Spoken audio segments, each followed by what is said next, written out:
Je vais vous donner rapidement les 3 révélations, c'est la deuxième partie de sa contemplation, que d'ailleurs nous allons retrouver dans le texte. La première révélation, la révélation numéro 1, je l'ai intitulée « De la contemplation de sa beauté, je reçois le rayonnement de sa lumière ».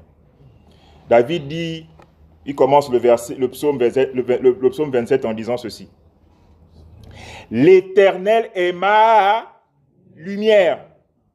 De qui aurais-je peur ?» David connaissait ses ennemis physiques, émotionnels et spirituels, et ils étaient impressionnants et dangereux.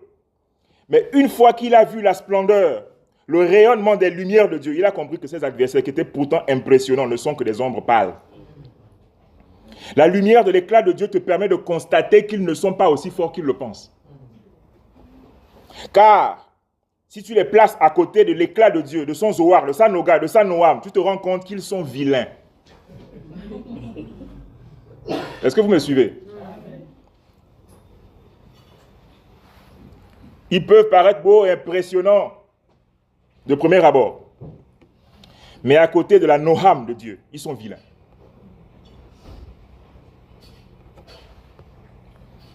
Et ils ne font pas le poids. Ézéchiel raconte en Ézéchiel chapitre 1 à partir du verset 26 que il dit j'ai vu, il raconte comment Dieu est. Et puis il dit tout ce que j'ai vu là, c'était une image de la gloire de l'Éternel. La kavod. Le poids de Dieu. Dieu pèse. Dieu pèse. Quand tu le vois, il pèse. Ce n'est pas les kilos. Sa présence est impressionnante. Et elle dégage un caractère effroyable.